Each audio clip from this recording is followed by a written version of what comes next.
cold winter night was like a velvet shroud over the world. Camille sat behind the wheel of her car, her breath fogging up the windows as she drove aimlessly through the winding roads of the countryside. She had no destination in mind, just a need to escape the crushing monotony of her life. It had been weeks since she last felt anything other than the dull ache of routine. The idea of leaving everything behind had been gnawing at her for days, and now, as the first flakes of snow began to fall, she found herself giving in to the urge. The trees loomed on either side of the narrow road, their branches stretching out like skeletal hands, forming a tunnel that seemed to swallow her whole. The radio crackled with static, and she turned it off, preferring the sound of the tires crunching on the gravel. As she drove deeper into the forest, the snow began to fall heavier, thickening the air and obscuring the path ahead. Camille gripped the steering wheel tighter, her heart beating faster with each mile. Suddenly, a dense fog descended, as if the night itself had come alive. The headlights of the car barely penetrated the thick white veil that surrounded her. Panic began to creep in, but Camille pressed on, unable to turn back on the narrow, winding road. The world outside seemed to disappear, leaving only her, the car, and the unending fog. Just as she was beginning to think she might be lost forever in this eerie landscape, the fog parted slightly, revealing a worn, wooden sign by the side of the road. Broomville it read in faded letters. Camille slowed the car, squinting to see through the swirling snow. Beyond the sign, a small, forgotten village appeared, as if it had been waiting for her all along.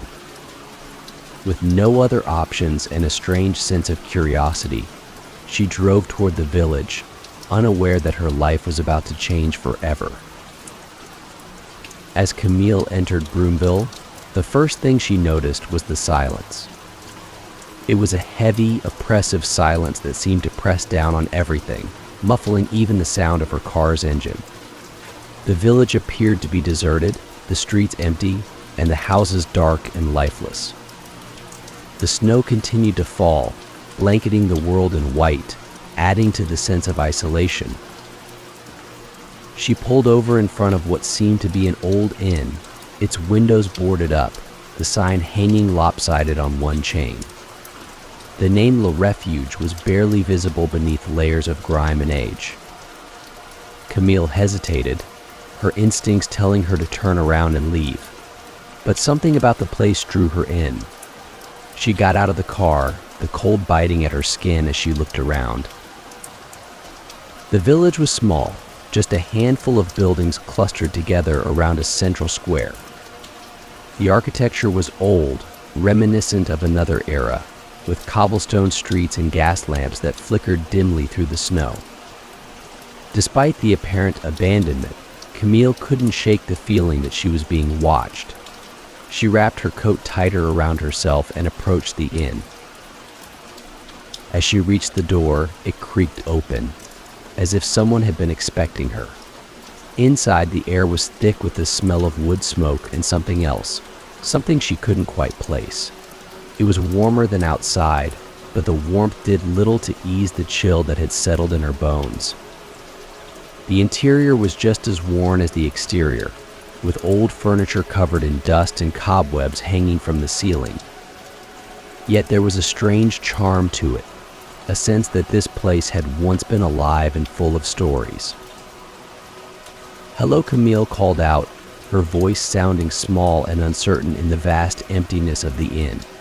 She received no response, only the echo of her own voice bouncing off the walls.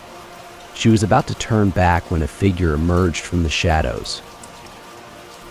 An elderly man, his face weathered and lined with age, stood before her. He was dressed in old, threadbare clothes, his eyes sharp and piercing as they studied her. For a moment, neither of them spoke. Then, the old man broke the silence. "You've come to Broomville," he said in a voice that was both soft and firm. There's no turning back now. The words sent a shiver down Camille's spine. I think I'm lost, she replied, trying to keep her voice steady. I was driving, and then this fog. I didn't mean to come here.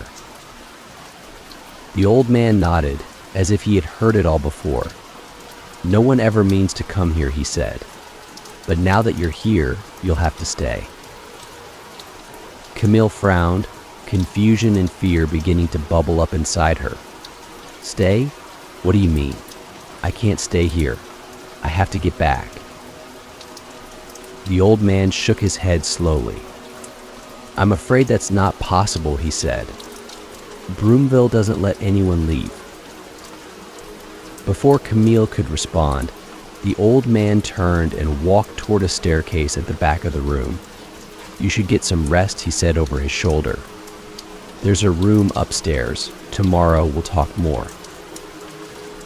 Camille stood frozen for a moment, her mind racing with questions and doubts. But as she looked around the empty inn, she realized she had little choice. The storm outside was growing worse, and she had no idea where she was or how to get back to the main road. Reluctantly, she followed the old man's instructions and made her way upstairs. The room she found was small and sparsely furnished, with just a bed and a nightstand. It was cold, the window rattling in the wind, but the bed looked inviting after the long drive. Camille sat on the edge of the bed, trying to make sense of everything. She didn't know what to believe. The old man's words were strange, cryptic even, but there was something in his tone that made her uneasy. As she lay down, pulling the thin blanket over herself, Camille couldn't shake the feeling that she was stepping into a dream or perhaps a nightmare. Her thoughts swirled as sleep began to take hold, the events of the day blurring into one another. The last thing she saw before her eyes closed was the snow falling outside the window and the distant, flickering light of a gas lamp in the square below. The next morning, Camille awoke to the sound of the wind howling outside. The storm had not let up, and the world beyond her window was a swirling mass of white. For a moment she lay in bed, disoriented and groggy. Then, the events of the previous night came rushing back, and she sat up with a start. The inn was silent, the only sound the creaking of the old building as it settled under the weight of the snow. Camille dressed quickly, her breath visible in the cold air, and made her way downstairs. The old man was already awake, sitting at a table near the fireplace, a cup of steaming tea in his hands. "Good morning," he said without looking up. "Did you sleep well?" Camille hesitated, then nodded. "I guess so," she said, "but I really need to know. What is this place? Why can't I leave?" The old man sighed and gestured for her to sit down. Broomville is a place unlike any other, he began. It exists on the edge of reality, a place caught between worlds. Those who find themselves here are chosen, though not by any force you would recognize. Once you enter Broomville, you become part of it, and it doesn't let go easily. Camille listened, her heart pounding in her chest. But why? Why me? "I didn't ask for this." "No one does," the old man replied. "But that doesn't change anything. You must understand there are rules here. Rules that must be followed if you wish to survive." "What kind of rules?" Camille asked, leaning forward. "The most important one." The old man said, his eyes locking onto hers, is to never go outside after dark. The night in Broomville is dangerous. There are things that come out, things that no one can explain. If you hear something outside, no matter how much it calls to you, you must not open the door. Camille felt a chill run down her spine. What kind of things? The old man shook his head. "It's best if you don't know," he said. "Just remember what I've told you. The night belongs to them, and once they've set their sights on you, there's no escape. Camille sat back, her mind racing. This couldn't be real. It sounded like something out of a horror story. But the seriousness in the old man's voice, the way his eyes darkened when he spoke of the night, made her believe that he was telling the truth. What happens if someone breaks the rules, she asked quietly. They don't last long, the old man said grimly. Many have tried to leave, to defy the rules. None of them are here anymore. Camille shuddered, the weight of his words settling on her like a heavy cloak. She wanted to leave, to get back in her car and drive as far away from this place as possible. But something told her that it wouldn't be that simple. As she sat there, the reality of her situation began to sink in. She was trapped in Broomville, with no way out and no idea what the future held. The thought was terrifying, but at the same time, a strange sense of determination began to grow within her. She wasn't going to give up, not without a fight. "What do I do now?" she asked, her voice firm. The old man regarded her with a mixture of surprise and approval. "You survive," he said simply. "You learn to live by the rules, and you find a way to endure. That's all any of us can do." Camille nodded, her resolve hardening. She didn't know what she was up against, but she was determined to find out. She wasn't going to let Broomville take her without a fight. As she stood to leave, the old man spoke again. "There's one more thing," he said, his voice low. "You'll need to earn the trust of the others. They won't be quick to accept you, not after what's happened here. But if you want to survive, you'll need allies." Camille paused at the doorway, her hand on the knob. "What happened here?" she asked. The old man's expression darkened. "That's a story for another time," he said. "For now, just remember what I've told you. And be careful, Camille. Broomville has a way of changing people." With that, Camille left the inn and stepped out into the cold, snowy streets of Broomville. The village was quiet, the houses huddled together like old friends sharing a secret. As she walked, she couldn't shake the feeling that she was being watched, that unseen eyes were tracking her every move. The snow crunched under her boots as she made her way through the narrow streets, her breath forming clouds in the freezing air. The village was small, and it didn't take long for her to explore the main square and the few side streets that branched off from it. But the more she saw, the more uneasy she felt. There was something wrong with this place, something she couldn't quite put her finger on. As the day wore on, Camille began to notice the other villagers. They were few in number, but each one seemed to carry the same air of quiet resignation. They went about their business with downcast eyes, avoiding each other and moving quickly, as if they didn't want to linger in one place for too long. When they noticed Camille, they would give her a brief nod or a mumbled greeting before hurrying on their way. It was clear that trust was a rare commodity in Broomville. Camille could feel the suspicion in their gazes, the way they seemed to measure her with every glance. She couldn't blame them. After all, she was an outsider, someone who had appeared out of nowhere in a place where newcomers were an anomaly. Despite the cold reception, Camille was determined to find out more about the village and its inhabitants. She knew that if she was going to survive here, she would need to learn everything she could about the rules and the dangers that lurked in the shadows. Her first stop was the small general store near the square. The windows were frosted over, and the door creaked loudly as she pushed it open. Inside, the air was thick with the smell of dust and old wood. Shelves lined the walls, filled with canned goods, dried meat, and other supplies. A woman stood behind the counter, her eyes narrowing as Camille entered.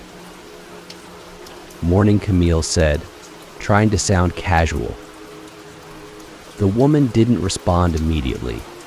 She wiped her hands on her apron and stared at Camille with a mixture of curiosity and suspicion.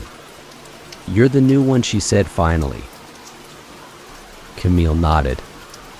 "I guess I am. My name's Camille."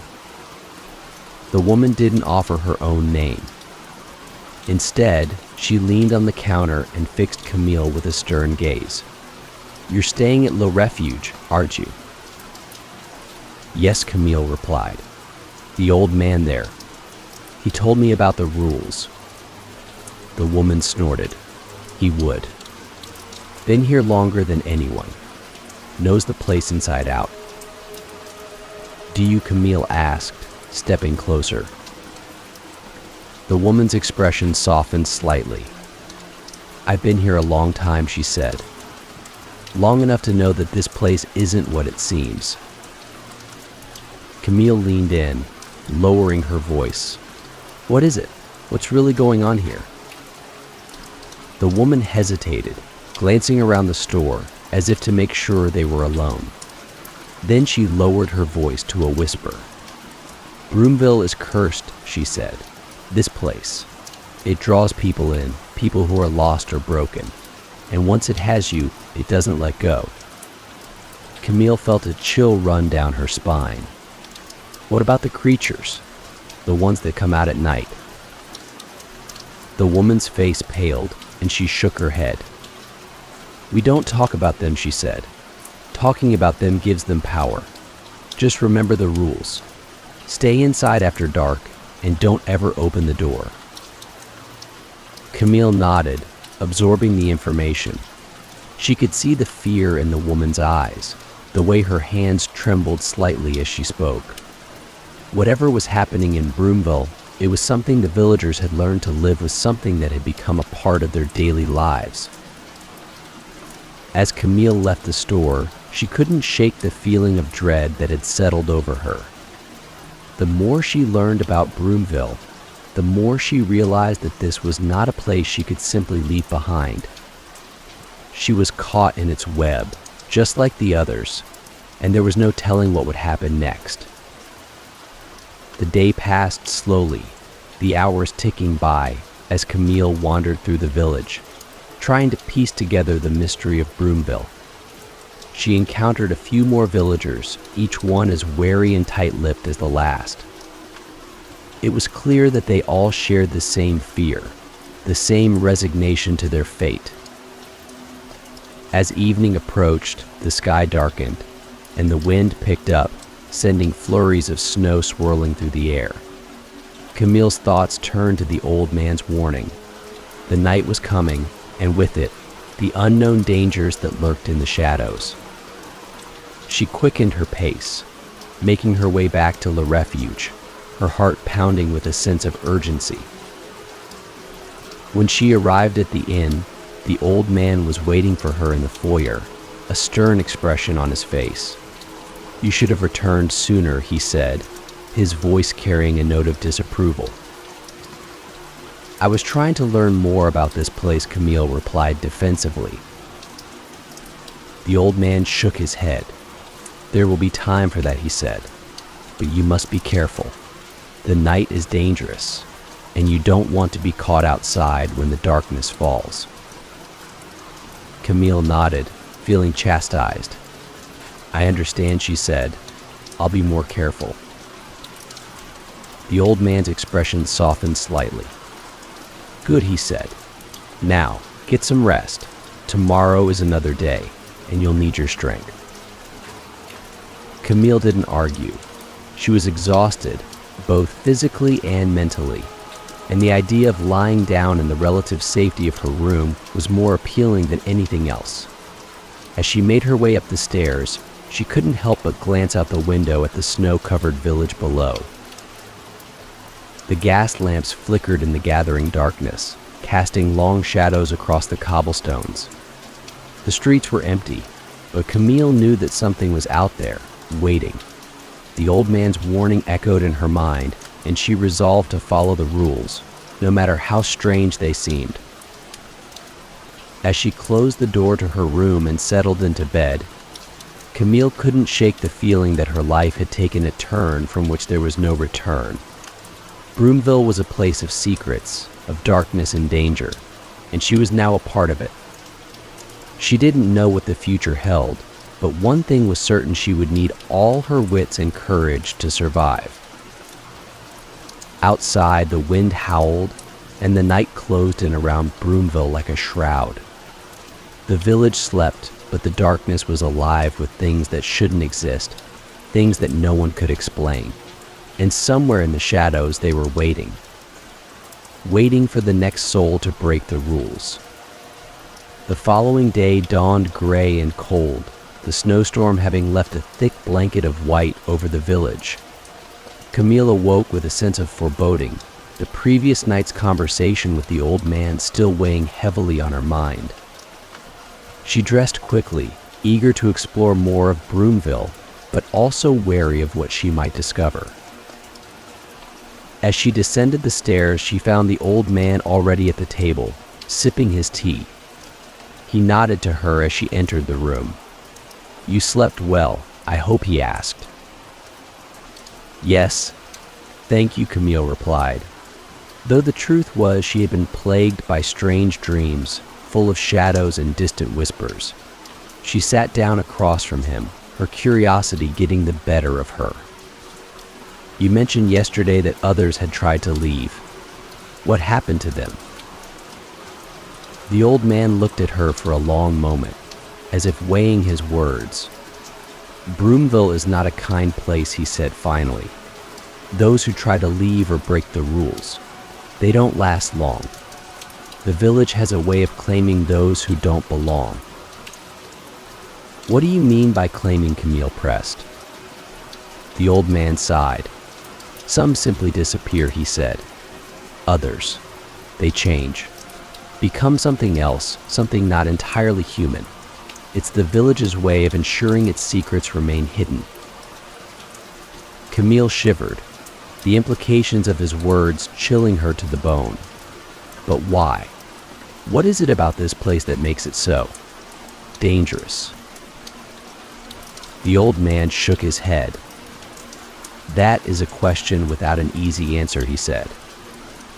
"Broomville has always been this way, for as long as anyone can remember. The village is ancient, older than the forest that surrounds it. Some say it was built on cursed ground, others that it was a place of power for ancient rituals. But the truth is lost to time. All that remains are the rules, and the knowledge that those who break them pay a terrible price." Camille felt a surge of frustration. She was tired of the cryptic answers, the half-truths. There must be a way out, she insisted. There has to be. The old man's expression hardened. "There isn't," he said firmly. "I've seen too many people try and fail. Broomville doesn't let go, not unless it wants to, and it rarely wants to." Camille opened her mouth to argue, but the look in his eyes stopped her. There was a deep sadness there, a weariness that spoke of years spent in this cursed village, witnessing horrors she couldn't even begin to imagine. She realized then that he wasn't trying to scare her, he was trying to protect her. "I'm sorry," she said quietly. I don't know what to do." The old man softened, reaching across the table to pat her hand. "You do what you must to survive," he said, "and you find others who will stand by you. Alone you won't last, but together maybe, just maybe, you can find a way." Camille nodded, the weight of his words settling over her like a heavy cloak. She knew he was right. If she was going to survive Broomville, she would need allies, people she could trust. But in a village where everyone seemed to be hiding something, that would be easier said than done. After breakfast, Camille set out to explore more of the village, hoping to learn more about its inhabitants and the secrets they kept. The snow had stopped falling, but the air was still bitterly cold, and a thick layer of ice coated the cobblestones, making her steps treacherous, As she walked through the streets, she noticed a subtle change in the atmosphere. The villagers she encountered seemed even more withdrawn than before, their faces pinched with fear and suspicion. There was a tension in the air, a sense that something was terribly wrong. Her suspicions were confirmed when she reached the central square. A small crowd had gathered near the well, their voices low and urgent. Camille approached cautiously, unsure of what she would find. At the center of the group, an elderly woman was speaking in hushed tones, her face pale and drawn. "He's gone," she said, her voice trembling. "I went to check on him this morning, and he wasn't there." The door was open, but there was no sign of a struggle. The others murmured in response, their expressions grim. Camille's heart began to race as she realized what they were talking about. Someone had disappeared. "Who?" she asked, stepping forward. "Who's missing?" The villagers turned to look at her, their eyes wary and mistrustful. The elderly woman hesitated, as if debating whether to include her in the conversation. Finally, she spoke. "His name was Pierre," she said. "He was new here, like you. He arrived just a few weeks ago." Camille felt a chill run down her spine. Do you think it was them?" she asked, lowering her voice. The woman nodded slowly. "It must have been," she said. "He was careless. He didn't follow the rules." Camille swallowed hard, the implications clear. Pierre had broken the rules, and now he was gone, taken by whatever creatures haunted the night. She felt a surge of fear, but also a deepening resolve. She wouldn't let the same fate befall her. "What can we do?" she asked. "How do we stop this from happening again?" The villagers exchanged uneasy glances.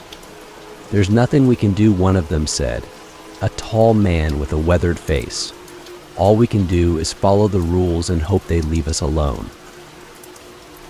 "That's not enough," Camille insisted. "We can't just sit here and wait for them to pick us off one by one." The man scowled at her. "And what do you suggest?" he asked. "You're new here. You don't know what we're up against." "Maybe not," Camille admitted. "But I know that doing nothing won't save us. We need to find a way to fight back." The crowd murmured again, some in agreement, others in doubt. The tension was palpable, the fear in their eyes a stark reminder of the danger they all faced. "Enough," the elderly woman said, raising her hand for silence. "We can't make any decisions right now. Let's all go back to our homes and wait until nightfall. We'll see what happens, and then we'll decide what to do." Reluctantly, the villagers began to disperse, each heading back to their homes with heavy hearts.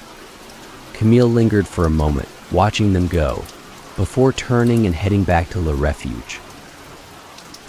As she walked, she couldn't shake the feeling of dread that had settled over her. The village was on edge, and with good reason.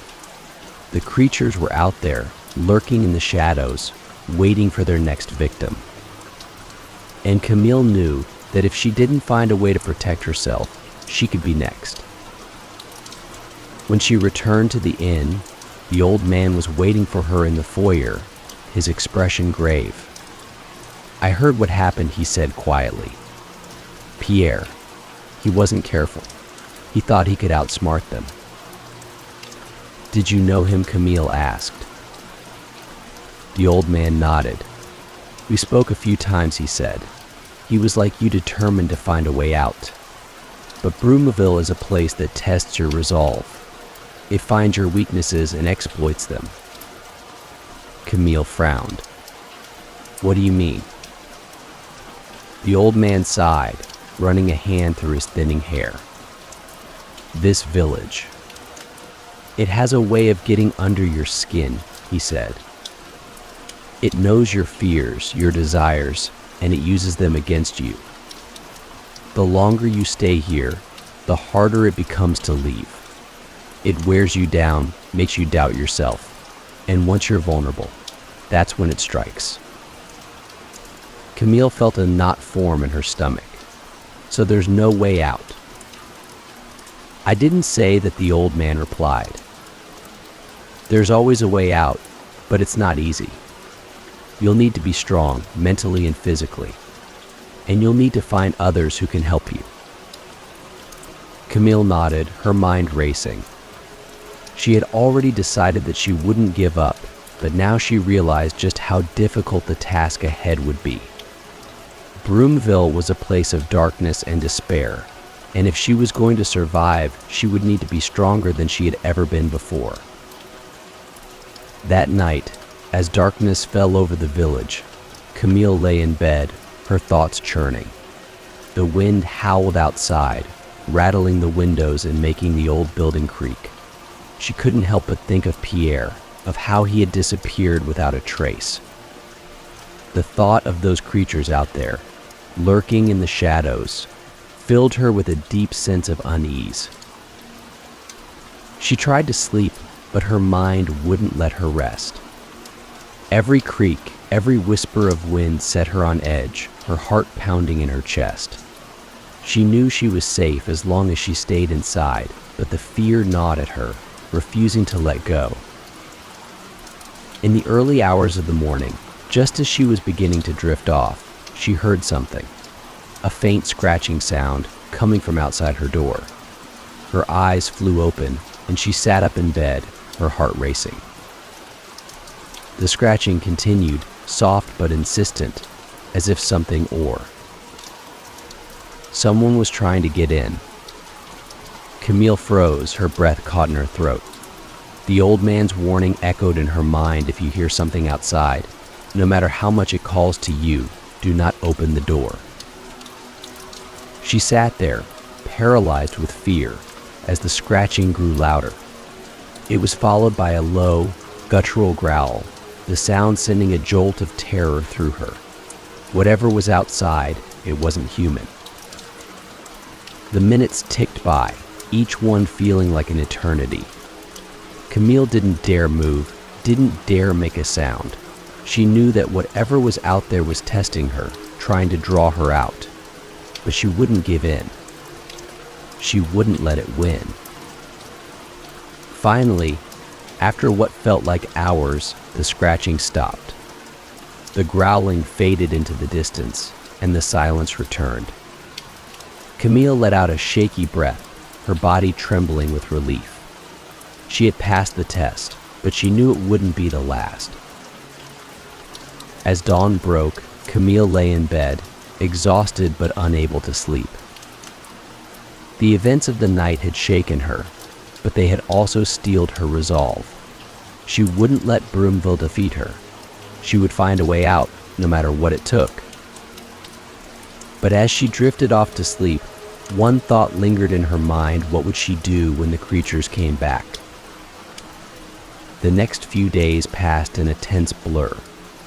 Camille tried to learn as much as she could about the village and its inhabitants, but the more she uncovered, the more questions she had. The villagers were tight-lipped, wary of sharing too much with an outsider, and the old man's warnings continued to weigh heavily on her mind. Despite the fear that had taken hold of the village, life went on. The villagers went about their daily routines, though they did so with a palpable sense of unease. Camille noticed that they were all careful to be indoors well before nightfall, and the streets were deserted by the time the sun dipped below the horizon. Camille spent most of her time at Le Refuge, talking with the old man and trying to piece together the mystery of Broomville. She learned that the village had once been a thriving community, but over the years, it had become more isolated, its population dwindling as people either disappeared or left in search of a better life. But those who remained were bound by the rules, the unspoken laws that governed their lives. The night was a time of danger, when the creatures that haunted the village came out to hunt. No one knew exactly what they were or where they came from, but everyone knew that they were deadly. As the days turned into weeks, Camille found herself growing closer to the old man. He was the only one who seemed willing to talk to her, to share his knowledge and experiences. She learned that his name was Gene, and that he had been living in Broomville for over 50 years.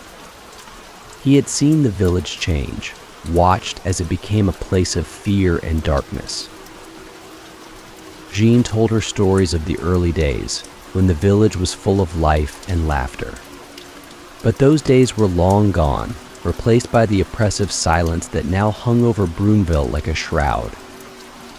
He spoke of the first disappearances, of the terror that had gripped the village as more and more people vanished without a trace. "They came for us one by one," Jean said one evening, as they sat by the fire. "At first we thought it was just bad luck. People would go out at night, maybe get lost in the woods. But then we started finding things, blood, torn clothing, signs of a struggle, and we knew something was hunting us." Camille shuddered at the thought. "But what are they?" "The creatures." Jean shook his head. "No one knows for sure," he said. "Some say they're spirits. The restless dead come back to torment the living. Others think there's something older, something that's always been here, waiting. But whatever they are, they're dangerous, and they won't stop until they've taken us all." Camille frowned. Why doesn't anyone fight back? Why do they just accept it? Jean sighed. "Because fighting them is futile," he said. "We've tried, but they're too strong, too cunning. And they're not like anything you've ever seen before. They can't be killed by normal means. The best we can do is follow the rules and hope they leave us alone." "But that's no way to live," Camille protested. "We can't just sit here and wait to die." Jean looked at her with a sad smile. "I admire your spirit, Camille," he said. "But you're new here. You haven't seen what they can do. I've watched friends, neighbors, even family members taken by those things. I've seen the aftermath, the destruction they leave behind. And I've learned that sometimes survival means knowing when to run, when to hide." Camille didn't know how to respond. She wanted to argue, to say that there had to be a way to fight back, but she could see the pain in Jean's eyes, the weight of years spent living in fear. She realized then that he wasn't giving up, he was protecting himself, and her, in the only way he knew how. But Camille couldn't accept that. She couldn't resign herself to a life of hiding and fear. She had to find a way out, not just for herself, but for Jean and the others as well. And she knew that if she was going to do that, she would need to learn more about the creatures, about what they wanted and how to stop them. Her chance came sooner than she expected. One night, as she lay in bed, she heard the now familiar sound of scratching outside her door. She froze, her heart pounding in her chest. The sound was louder this time, more insistent, as if whatever was outside was determined to get in. But instead of the fear that had gripped her before, Camille felt a surge of resolve. She couldn't hide from this any longer. She had to know what she was up against. Moving as quietly as she could, she slipped out of bed and approached the door. The scratching continued, now accompanied by a low, guttural growl that sent shivers down her spine. She hesitated, her hand hovering over the doorknob. She knew this was dangerous, that she was breaking the rules, but her curiosity and determination overpowered her fear. Slowly, she turned the knob and opened the door a crack. What she saw made her blood run cold. A creature stood in the hallway, hunched over and snarling, its eyes glowing with an eerie light. Its skin was pale and almost translucent, stretched tight over a gaunt frame. Long, sharp claws scraped against the wood of the door. and its mouth was filled with jagged teeth, stained with blood. Camille's breath caught in her throat as she stared at the creature, too terrified to move. It was like nothing she had ever seen, a nightmare brought to life. The creature's eyes locked onto hers, and for a moment, time seemed to stand still. Then, with a snarl, the creature lunged at the door. Camille slammed it shut just in time, throwing all her weight against it as the creature scratched and clawed at the wood. She could hear its growls, its furious attempts to break through, and she knew that if it got in, she wouldn't stand a chance. But the door held, and after what felt like an eternity, the creature retreated. Camille stood there, trembling and gasping for breath, her mind racing. She had seen it one of the creatures that haunted Broomville. And now that she knew what she was up against, she was more determined than ever to find a way to stop them. As she crawled back into bed, her heart still pounding, Camille knew that the time for hiding was over. She couldn't rely on the old man's rules to keep her safe. If she wanted to survive, she would need to confront the creatures head-on, to find their weakness and use it against them. But how? That was the question that kept her awake long into the night. How could she, a newcomer to this strange and terrifying place, hope to defeat creatures that had haunted Broomville for centuries? She didn't have the answer yet, but one thing was certain: she wouldn't give up until she found it. The following day, Camille was consumed by thoughts of the creature she had encountered. The memory of its glowing eyes and sharp claws haunted her, but rather than succumbing to fear, she felt a new sense of determination. She had seen the enemy, and now she had to find a way to fight back. She decided to confide in Jean. He had lived in Broomville for decades and might have information that could help her. After a quick breakfast, she approached him in the common room of the inn, where he was busy stoking the fire. "Jean, we need to talk," Camille said, her voice low and urgent. Jean looked up from the fire, his eyes narrowing as he saw the seriousness in her expression. "What is it, Camille?" "I saw one of them last night," she confessed. "One of the creatures. It was outside my door. I opened it, just a crack, and I saw it." Jean's face paled, and he quickly glanced around to make sure no one was listening. "You opened the door?" he asked in a harsh whisper. "Are you out of your mind? You could have been killed." "I know," Camille replied, her voice shaking slightly. "But I had to see it. I had to know what we're up against. And now that I do, I need your help. We can't just sit around and wait for them to take us one by one. We have to do something." Jean stared at her, his expression a mix of anger and concern. "Camille, you don't understand. These creatures, they're not like anything you've ever faced. They're ruthless, relentless, and they're not human. You can't just fight them like you would any other enemy." "I'm not saying we fight them head on," Camille said, her voice firm. "But there has to be a way to stop them, to protect ourselves. You've been here longer than anyone. You must know something, some weakness we can exploit." Jean was silent for a long moment, his gaze distant. When he finally spoke, his voice was tinged with resignation.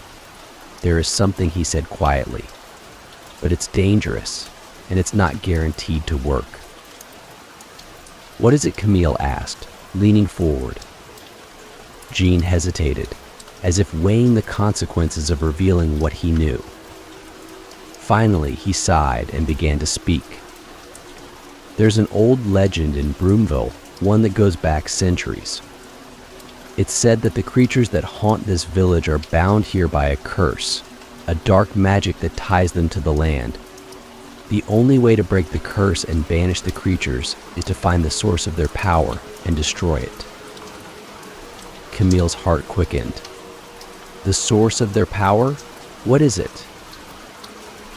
Jean shook his head. No one knows for sure. Some say it's an object, others believe it's a place deep in the forest. But whatever it is, it's well hidden and it's protected by the creatures. Many have tried to find it, but none have returned. Camille frowned, her mind racing. But if we could find it, if we could destroy it, the curse would be broken, Jean finished, and the creatures would be gone.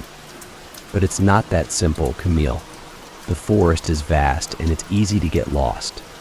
And the creatures, they're always watching. They know when someone is trying to find the source, and they'll do anything to stop them. Camille nodded slowly, absorbing the information. It was a long shot, but it was the only lead they had. I'm willing to take the risk, she said finally. We can't just stay here and wait for them to pick us off. We have to do something. Jean looked at her, a flicker of admiration in his eyes.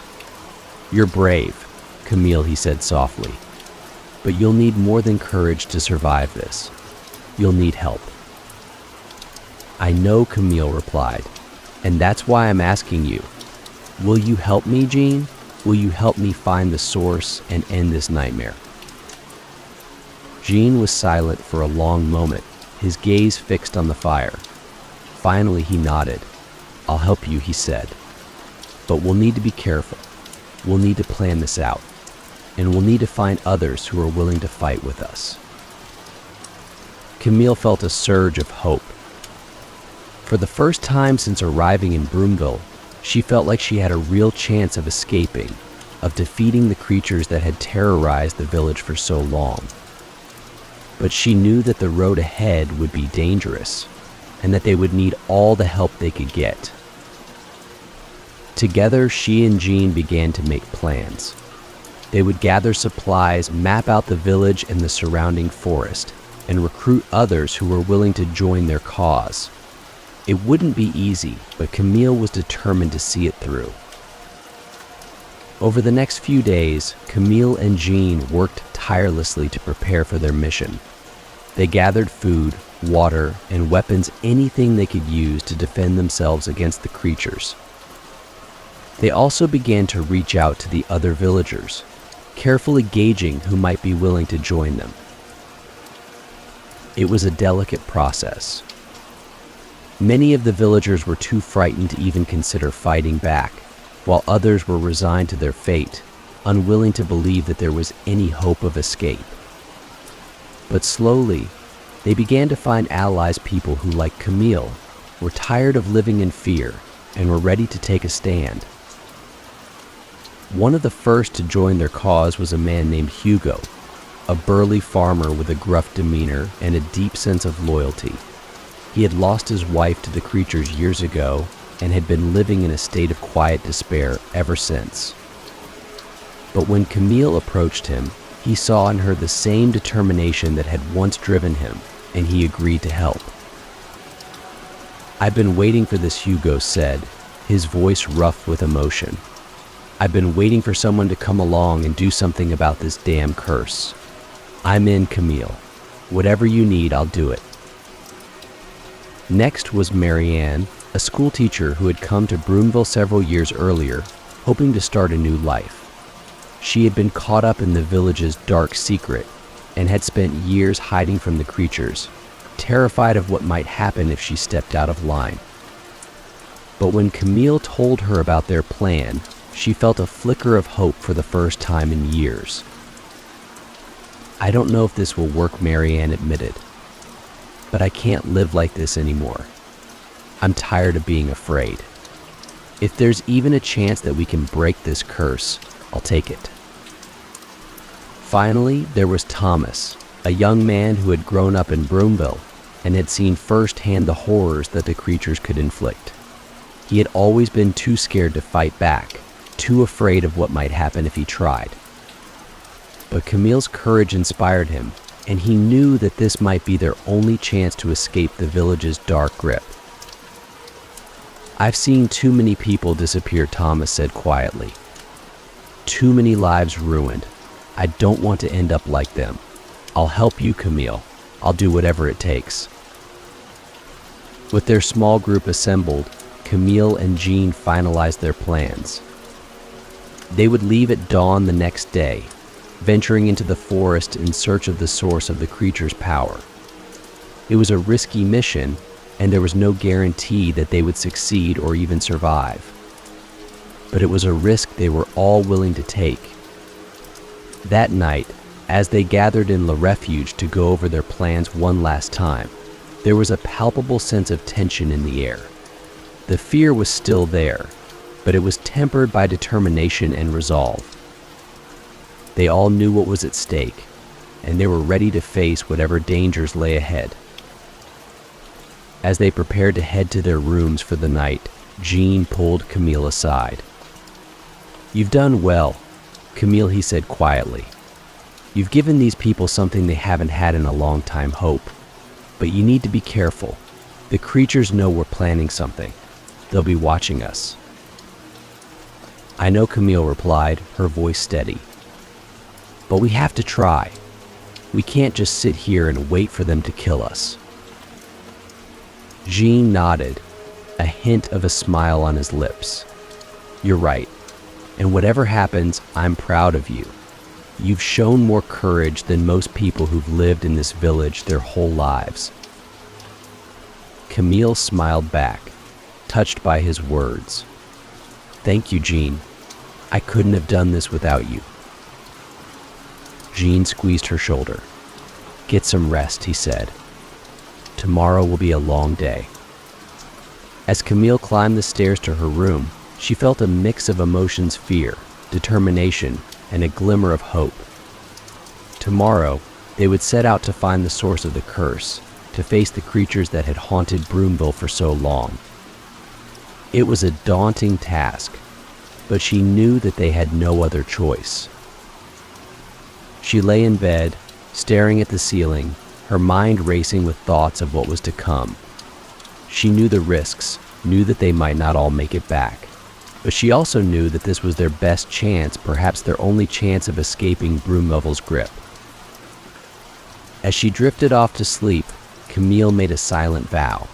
No matter what happened, she would do everything in her power to protect her friends, to break the curse, and to free the village from the nightmare that had plagued it for so long. The next morning, just before dawn, the group gathered at the edge of the village, ready to embark on their dangerous journey. The air was cold and crisp, the ground covered in a thin layer of frost. Camille looked at the faces of her companions, seeing the same mixture of fear and determination that she felt.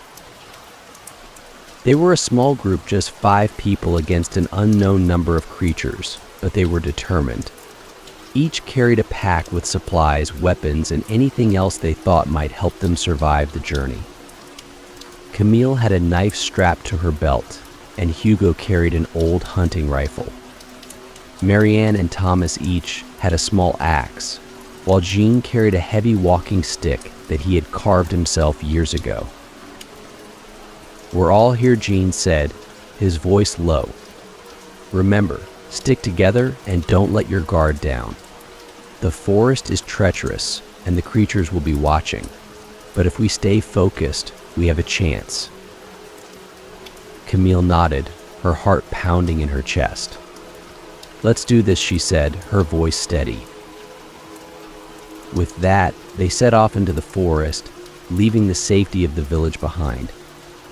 The trees closed in around them, their bare branches stretching out like skeletal fingers. The light of the rising sun barely penetrated the dense canopy, casting long shadows across the forest floor. The path was narrow and winding, barely visible beneath the fallen leaves and undergrowth. Camille led the way, with John close behind her, guiding them through the forest with the experience of someone who had walked these paths many times before. As they ventured deeper into the woods, the sense of unease grew. The forest was unnaturally quiet, the only sounds the crunch of their boots on the frozen ground and the occasional rustle of leaves in the wind. Camille couldn't shake the feeling that they were being watched, that unseen eyes were tracking their every move. They walked for hours, the forest growing darker and more foreboding with each passing mile. The air was thick with the scent of damp earth and decaying leaves, and the trees seemed to close in around them, as if trying to trap them in their embrace. Every now and then they would come across signs of the creature's claw marks on the trees, patches of disturbed earth, and the occasional piece of torn clothing or broken bone. It was a grim reminder of the dangers they faced, and it only strengthened their resolve to find the source of the curse and end it once and for all. As the sun began to set, casting the forest in a reddish-orange glow, John called for them to stop. They had reached a small clearing, the ground littered with dead leaves and fallen branches. It wasn't much, but it was the best place they had found to make camp for the night. "We'll rest here," Jean said, his voice weary. "We need to conserve our strength. Tomorrow will be even harder." The group nodded in agreement, each finding a spot to sit and unpack their gear. They built a small fire, the flames casting flickering shadows on the surrounding trees. The warmth was welcome, but it did little to dispel the cold knot of fear that had settled in Camille's stomach. As they ate a simple meal of dried meat and bread, the conversation was subdued. Each of them was lost in their own thoughts, contemplating the dangers that lay ahead. Camille glanced around the circle, her gaze lingering on each of her companions. She could see the fear in their eyes, but also the determination. They were committed to this, no matter the cost. After the meal, Jean spoke up. "We'll take turns keeping watch," he said. "2 at a time, in shifts. The rest of you should try to get some sleep. We'll need to be alert tomorrow." Camille volunteered to take the first watch with Hugo. As the others settled down to sleep, she and Hugo positioned themselves at the edge of the clearing, keeping their eyes and ears open for any sign of danger. The forest was eerily silent, the only sound the crackling of the fire and the occasional hoot of an owl in the distance. Camille gripped her knife tightly, her heart pounding in her chest. She couldn't shake the feeling that something was out there, watching them from the shadows. Hugo seemed to sense her unease. "You're doing good, Camille," he said quietly. "We'll get through this." Camille nodded, grateful for his reassurance. "I just wish we knew more about what we're up against," she admitted. "It feels like we're walking into a trap." Hugo shrugged. "Maybe we are," he said. "But what choice do we have? We can't just sit back and do nothing. If there's even a chance we can break this curse, we have to try." Camille sighed, her breath visible in the cold night air. "I know you're right. It's hard not to be scared." Hugo gave her a small smile. "Being scared is normal," he said. "It's what you do with that fear that matters. You've got guts, Camille. You've got what it takes to see this through." His words gave her a small measure of comfort, and she nodded, her resolve strengthening. They would get through this. They had to. The night passed slowly, the hours dragging on as Camille and Hugo kept watch. Every rustle of leaves, every snap of a twig sent a jolt of adrenaline through Camille's veins, but nothing emerged from the shadows. When their shift ended, they woke Marianne and Thomas to take over, and Camille finally lay down to rest. Despite her exhaustion, sleep didn't come easily. She lay on the cold ground, staring up at the dark canopy above, her mind racing with thoughts of what tomorrow might bring. Eventually, she drifted off into a restless sleep, plagued by nightmares of glowing eyes and sharp claws. The morning came too soon, the pale light of dawn filtering through the trees. Camille awoke with a start, her heart pounding as the remnants of her nightmares faded away. The fire had burned down to embers, and the forest was bathed in an eerie, cold light. The others were already awake, packing up their gear and preparing to move on. Camille quickly gathered her things, her body stiff and sore from the night on the ground. As they set off once more, the tension in the group was palpable. They were getting closer to the heart of the forest, to the source of the curse, and with each step, the sense of foreboding grew. The forest was darker here, the trees taller and more densely packed. The ground was uneven, covered in thick roots and patches of moss that made the going slow and treacherous. The air was thick with the scent of damp earth and decay, and the silence was oppressive. As they walked, John pointed out small landmarks, an ancient tree here, a cluster of stones there guiding them deeper into the forest. Camille could see the strain in his face, the toll that the journey was taking on him. But he pushed on, his determination unwavering. They walked for hours, the forest growing more and more labyrinthine with each step. Camille's legs ached and her lungs burned with the effort of keeping up the pace. But she knew they couldn't stop now. They were getting close. Finally, as the sun began to set once more, they reached a large clearing in the heart of the forest. In the center of the clearing stood a massive stone structure covered in moss and vines. It was ancient, its surface weathered and cracked, but it radiated a sense of power, of dark energy that made Camille's skin crawl. "This is it," Jean said, his voice barely above a whisper. "The source of the curse." Camille stared at the stone structure, her heart pounding in her chest. This was what they had been searching for, the key to breaking the curse and banishing the creatures that had plagued Broomville for centuries. But as she stepped closer, she felt a cold wind whip through the clearing, carrying with it a low, guttural growl. The others froze, their eyes widening in fear. From the shadows of the trees, the creatures emerged, their eyes glowing with an eerie light, their claws glinting in the fading sunlight. They had been waiting for them. The creatures emerged from the shadows like a living nightmare, their eyes glowing with an unnatural light that pierced the growing darkness. Camille felt her breath catch in her throat as she counted them. There were at least a dozen, maybe more, and they were closing in fast. The group instinctively huddled together, forming a tight circle with their weapons drawn. Jean stood at the front, his walking stick gripped tightly in his hands, while Hugo raised his rifle, ready to fire at the first sign of an attack. Marianne and Thomas, both pale with fear, clutched their axes, their knuckles white from the strain. "Stay calm," Jean said, his voice low and steady. "We knew this might happen. We just have to hold them off long enough to destroy the source." "But how?" Camille asked, her voice shaking. "What are we supposed to do?" Jean glanced at the ancient stone structure in the center of the clearing. "We need to destroy it," he said. "Whatever power is keeping these creatures here, it's coming from that stone. If we can break it, we might be able to end this." Hugo nodded, his expression grim. "Then let's do it," he said.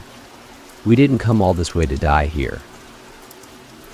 The creatures drew closer, their growls growing louder and more menacing.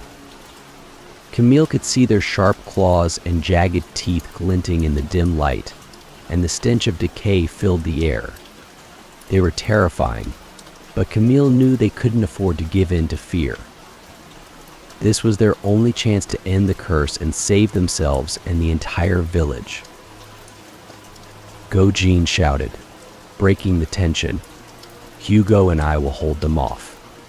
Camille, Marianne, Thomas, destroy the stone."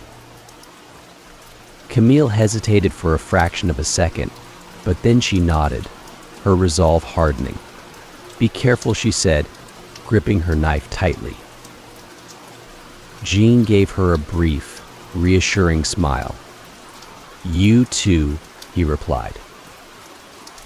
With that, Camille, Marianne, and Thomas sprinted toward the stone structure, their hearts pounding.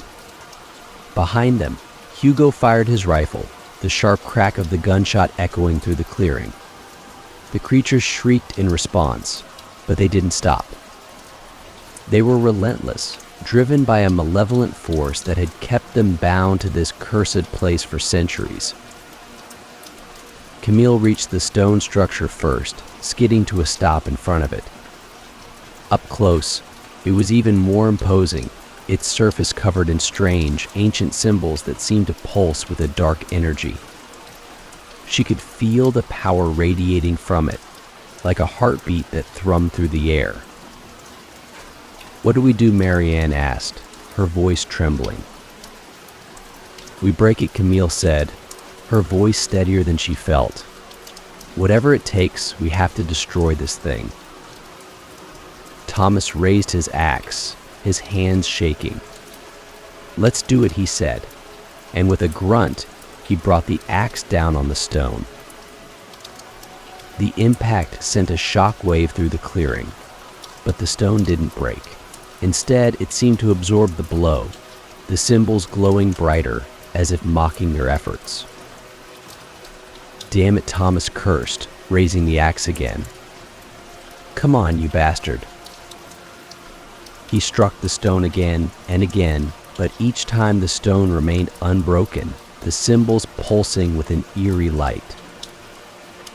"We need to find a weak spot," Camille said, her eyes scanning the surface of the stone. "There has to be something." As they searched for a way to break the stone, the sounds of the battle behind them grew more intense. Camille risked a glance over her shoulder and saw that Jean and Hugo were struggling to hold off the creatures. Hugo was firing his rifle, each shot finding its mark, but the creatures kept coming. Jean swung his walking stick with surprising strength, striking the creatures as they lunged at him, but it was clear that they were being overwhelmed. "We're running out of time," Marianne said, her voice laced with panic. "We have to do something." Camille's mind raced as she tried to think of a solution. The stone was ancient, infused with dark magic, and no ordinary weapon was going to break it. They needed something that could counter the curse's power. Then it hit her. The knife. Camille reached down and unsheathed the knife she had carried with her since leaving the village. It was old, with a blade that had been passed down through generations of her family. Her grandmother had told her stories about it, how it had been blessed by a holy man long ago to protect against evil. If anything could break the stone, it was this knife. "Stand back," Camille said, holding the knife tightly in her hand. Marianne and Thomas stepped back, watching in tense silence as Camille raised the knife. Taking a deep breath, she drove the blade into the center of the stone, right where the symbols were brightest. For a moment, nothing happened. Then, with a deafening crack, the stone split in two. A blinding light burst from the fissure, so intense that Camille had to shield her eyes. The air around them vibrated with energy, and a low, guttural scream echoed through the clearing, as if the very forest were crying out in pain. The creatures shrieked in unison, their glowing eyes dimming as they staggered back, disoriented. The curse's power was weakening, and with it, their hold on the village. "Keep going," Marianne shouted. "Finish it." Camille gritted her teeth and drove the knife deeper into the stone, twisting it until the fissure widened. The light grew even brighter, and the stone trembled violently, as if trying to resist the knife's power. But it was too late.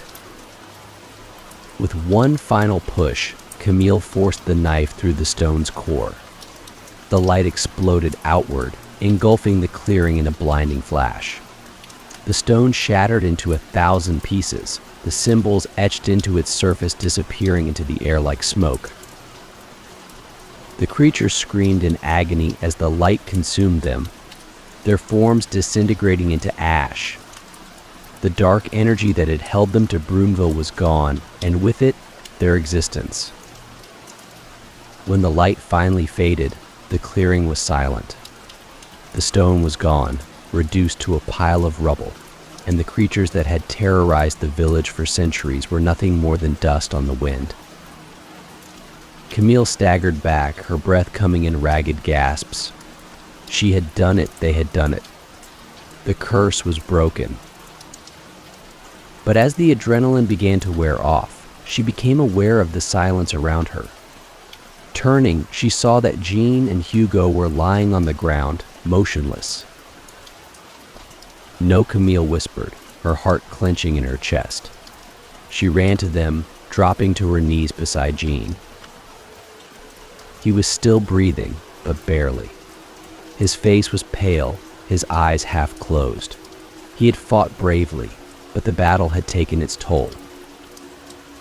"John," Camille said, her voice breaking. "We did it. We broke the curse." Jean's eyes fluttered open, and he managed a weak smile. "I knew. You could," he whispered. "I'm proud of you. Camille." Tears filled Camille's eyes as she took his hand. "Don't talk like that," she said, her voice trembling. "You're going to be fine. We're all going to be fine." But Jean shook his head slowly. "My time is up," he said softly. "But you have a chance now. Live, for all of us." With those words, Jean closed his eyes, his breathing growing fainter with each passing moment. "No," Camille whispered, her tears falling freely. "No, please." But it was too late. Jean took one final breath, and then he was gone. Camille sat there, holding his hand, her heart breaking. He had been their guide, their mentor, and their friend, and now he was gone, sacrificed in the fight to free Broomville from its curse. After a moment, she looked over at Hugo. He was unconscious, his body battered and bruised from the battle, but he was still alive. Marianne and Thomas had already moved to his side, checking his wounds. "He's hurt, but he'll make it," Marianne said, her voice thick with emotion. "We need to get him back to the village." Camille nodded, wiping her tears away. She wanted to grieve for Jean, but there was no time. They needed to get Hugo to safety, and then they could mourn their fallen friend. With Thomas's help, they managed to lift Hugo and began the long trek back to Broomville. The forest was eerily quiet, the oppressive sense of dread that had hung over it for so long now lifted. The curse was broken, and the creatures were gone. But the victory was bittersweet. By the time they reached the village, the sun was beginning to rise. The villagers had gathered in the square, anxiously awaiting their return. When they saw the group emerge from the forest, carrying Hugo, they rushed forward, their faces filled with concern. "What happened?" one of them asked. "Did you break the curse?" "We did," Camille said, her voice hoarse from exhaustion and emotion. "But Jean didn't make it." A hush fell over the crowd as the villagers processed the news. Jean had been a fixture in Broomville for decades, a source of wisdom and guidance for many. His loss was a heavy blow. The villagers helped carry Hugo to Le Refuge. Where? They laid him in a bed and tended to his wounds. Camille, Marianne, and Thomas sat by his side, their faces drawn with grief and exhaustion. For a long time, no one spoke. The reality of what they had accomplished and the cost it had come with was sinking in. They had broken the curse, freed Broomville from its dark grip, but they had lost a dear friend in the process. As the sun rose higher in the sky, casting a warm glow over the village, Camille finally broke the silence. "John gave his life so that we could be free," she said quietly. "We owe it to him to make sure his sacrifice wasn't in vain. Broomville has a chance now, a chance to start over, and we need to make the most of it." Marianne nodded, her eyes red from crying. "You're right," she said. "We can't let fear rule us anymore. We have to rebuild to honor Jean's memory." Thomas wiped his eyes, his expression somber. "He believed in us," he said. "He believed that we could make a difference, and now we have to prove him right." Camilla smiled sadly, her heart heavy but filled with a new sense of purpose. Jean's death had been a terrible loss, but it had also given them the strength to move forward, to build a new life in Broomville, one free from the curse that had plagued them for so long. As the days passed, the village began to heal. The fear that had once gripped the hearts of the villagers slowly faded, replaced by hope and determination. They worked together to repair the damage, to rebuild their lives, and to honor the memory of those they had lost. Hugo recovered from his injuries, though he would carry the scars of the battle for the rest of his life. He, too, found a renewed sense of purpose, dedicating himself to helping the village thrive in the wake of the curse's end. Camille became a leader in the village, guiding the people as they navigated this new chapter in their lives. She carried Jean's lessons with her, his wisdom and courage inspiring her to be the best she could be. And though she would never forget the horrors they had faced, Camille knew that they had a chance to create something better, something lasting. Broomville was no longer a place of darkness and fear. It was a place of hope, of new beginnings. And that, Camille knew, was the greatest victory of all. Epilogue: The road ahead. Months passed, and the village of Broomville began to change. The shadows that had once hung over the village were gone, replaced by the bright light of a new day. The villagers, freed from the curse that had haunted them for so long, found a new sense of purpose and community. Camille stood on the edge of the village, looking out at the forest that had once been so full of danger. The trees still stood tall and imposing, but they no longer filled her with fear. The creatures were gone, their power broken, and the village was safe. As she turned to walk back to the village, Camille felt a sense of peace settle over her. She had faced the darkness and come out the other side, stronger and wiser for the experience. And though she would always carry the memories of what had happened, she knew that the future was bright. Broomville had been given a second chance, and so had she. And this time, they wouldn't waste it.